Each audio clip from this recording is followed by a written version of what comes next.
Hello guys, welcome to this YouTube channel Alice TV. So for today I'll be recapping this movie titled ODIDERE. You can find the movie on Yoruba Play. Now this movie actually started with this scene, they showed us Wunmi Ajiboye who played Rayo, Mutunrayo, Muramu, something Rayo. And she had a dream in that dreamland. They were doing celebration. Hey, okay, oh, some of you have got to pay your debt. Oh, okay, some of you are paying your debts gradually, while some of you are here to collect money. Don't worry, oh, just pay your debt. If you don't pay your debt, you'll be in trouble. If you pay your debt, then you'll be fine. Then they now showed us some people that actually refused to pay their debts and what they were going through. And it was Odunlade that was in charge of these people, with this their weird language that they were saying. The language sounds weird. Mo ti sọ fún ẹ wípé ìwọ ó má jìyà pẹ́, yá kúrò ní ibí báyìí. Yeah, that was the way they were speaking their Yoruba. Anyways, Morayo tried helping those that were, they were suffering, they were being beaten and so on like that. But then, you see, one thing that is actually funny about this movie is the way they did the subtitling. It was very, very weird. If let's say they are, see this part, the guys are dealing with people in captivity. They could have just put it in brackets so we know that, okay, it's the activity that is going on that they are subtitling and not what the people are talking about. Then another thing is that subtitling was just bad. Like they were missing so many spellings and just writing stuff. I guess they never really cared about the subtitling of the movie. Let's continue. Then they showed us this scene of Mercy Aigbe where she was receiving call and they were like, okay, oh, hello, is your friend actually got a contract? And then she was narrating to her husband that it was me that submitted the proposal and not my friend Rayo. So I don't get it. How come Rayo got the contract? Yoruba movies, they will just come with scenarios that is not possible in real life. If it is possible and it has actually happened to you or somebody that you know in real life, okay, then drop it in the comment section and let me know.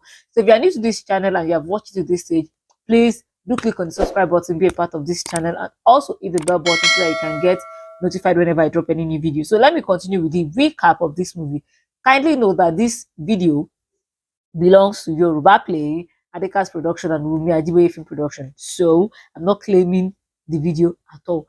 Now, she explained to the husband what happened, and now was like, you should be happy. After all, you're the one that will put your friend through, because she was like, the friend is just venturing into the business. She has no idea of how the business works and so on like that, that she's the one training her. And so they were like, be happy, at least you also have part of the money. The business came back to you one way or the other, which I doubt is not possible in real life. Sure. Anyways, then they showed us this office where Messi went to Raya and was like, okay, babe, don't worry, I'm going to put you through. I'm going to help you. Tell your secretary to do this and that. Now, there is this part that I don't understand. They said this is her first time doing the business. She set up an office. What I was doing on her table? Like, what are the awards doing? Awards for what? We have JCI, we have some other things. The way they just do their movies sometimes, it can be so annoying, honestly speaking. It's not a lie. If she was in one particular business, they could have just said, oh, she was doing one particular business before and she was successful, and that is why the people that gave her the contract considered her for the contract, not just coming up with weird scenarios that is not even possible in real life and be putting it inside movie and which will be enjoying it. It's not enjoyable anyways. So this was then followed by, they now showed us Ronke Odisonya, who is KG in this movie. And Dr. Kodan was like, Mom, guess what? I've gotten the money for the jam form. Your sister gave it to me. And he was like, Nibo, da pada, becoming your you must return the money. Temi hear me. What Agbalagba is seeing when they are sitting down, when you are a child, you climb tree, you cannot see your stuff like that. And I remember I was like, okay, what's going on? She's your sister. I even thought they wanted to introduce another story entirely, but they didn't. So she's your sister. How would you say your daughter, who is her niece, should not collect money from her?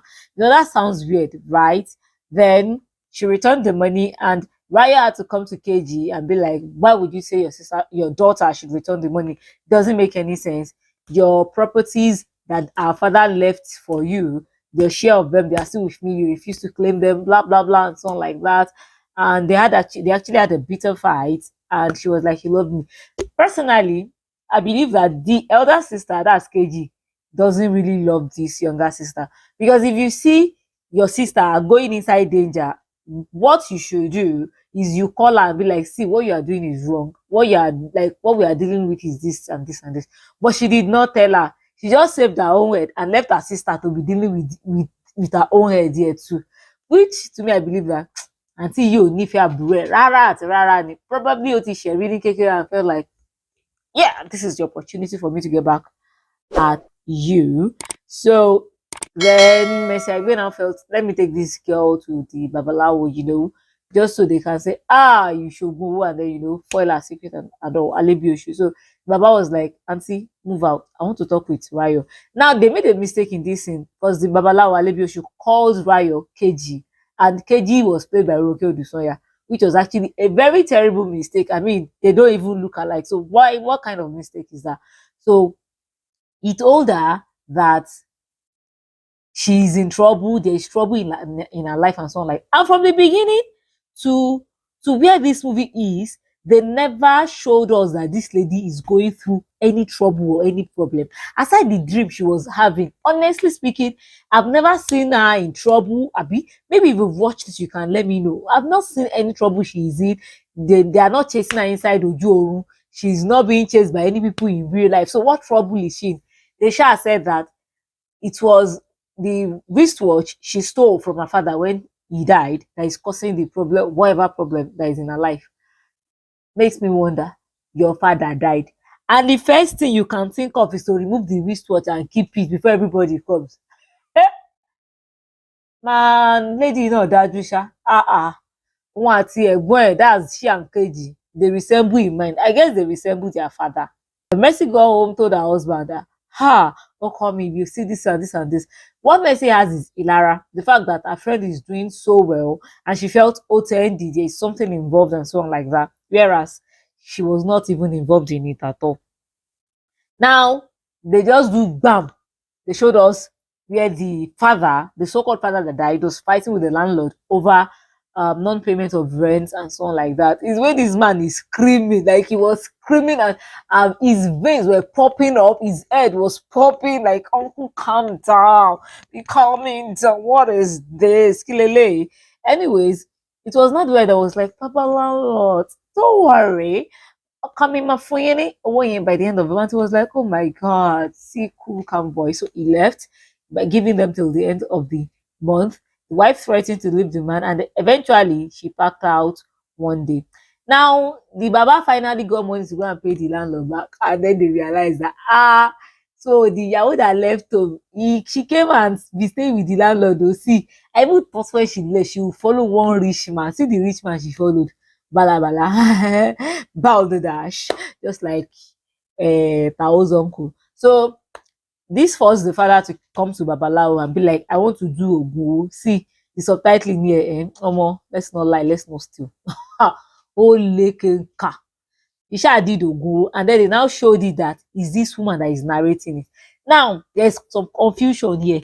She was narrating that the father did money ritual or the sister did money ritual. We are confused because this lady mentioned, the daughter said, so Ogun ni Aunty Rayo, but they were showing us the story of the father. Honestly speaking, this movie has so many confusions here. Many confusing things. The story is not straight to the point. They are just going round the circle, round and round the circle. So now Ryan came to KJ and was like, why are you not spending this money with me? Why are you running away from me? Why are you not allowing me to take care of you and so like that? And she was like, hey, it's not your fault. I saw our father one day that he was puff, like he wanted to make money ritual and all. Like, babe, you saw your father doing this kind of thing and you could not warn your sister. And then when the father died, some church ministers, they warned you not to touch the money or sleep in the house, and you did not tell your sister. This sister is nice. No, she's nice because she's supposed to fight and say, never in my life do I want to have anything to do with you again, because you can literally see fire like burning and I'm not seeing it, and then you will push her into it. That's the meaning. Like, they warned you, you saw it, and you could not even tell your sister. Don't tell me probably she told the sister and the sister did not listen. She was just telling the sister, yeah. So she's actually a very terrible, bad, wicked sister. Anything, any bad word you can use to qualify her. She is a very terrible and wicked sister. Now, she The daughter is already thinking it's Auntie Rayo that is doing Ogunwo, but it's not Auntie Rayo that did Ogunwo, it's the father that did Ogunwo. It's just the word that she stole that is actually making her flourish and making people think she did Ogunwo. I don't understand. Maybe the script they gave to the daughter is different from the script they gave to KG. Because that's it. Like I was just rubbing my head and be like, okay, let's watch this, let's recap this. Okay, let me just continue with the recap. So the lady felt, so this is where the trouble came from. That did money ritual and all. You know, the Babalawo told her that is the word that is causing problem in her life. That's how Mama carry her herself one day, went to throw the watch in the river and was like, at least when the watch is no longer with me, I won't have problem again. Baba just called her that, babe, motivi solution, said, be bringing the watch, we have found solution. What did I just throw inside the river? Ah, my God. And they said there is no solution without the wristwatch. If not, she's going to die. Then she will find herself in that village. She's going to suffer. And then eventually, she's now going to go to hellfire. So basically, that was what the Baba told her. So she hired two men to look for the wristwatch in the river, which doesn't make any sense. But I guess she was, all this kind of not knowing what to do. You do some crazy things. So that was what I just categorized that part as. And Baba told her that yeah, I shall be ready. Now, if I'm going to rate this movie, I'm rating this movie 5/10 because it was boring. The editing was not so pure. It was not even looking as if they really spend money on this movie at all whatsoever. Then the importance of Odunlade in this movie, I've not really understand it. Why was Mercy so jealous of this lady? Are they trying to paint Mercy as a bad person, or they are trying to paint Mario as a bad person? You know, when someone is being jealous of you, especially in movies, Yoruba movies, then that means that the person is actually a good person, and the person that is being jealous is a bad person. But now it's looking like Mario too safe, she's actually the bad person, because that's what the movie is going to.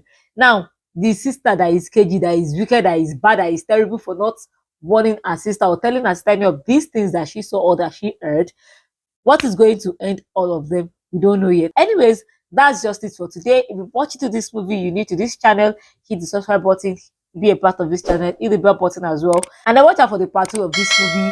When it is out, I'll be here to recap it as well so that you can know how it actually ended. Yeah, ended. Anyways, it's time to go, guys. I'll see you some other time. Bye.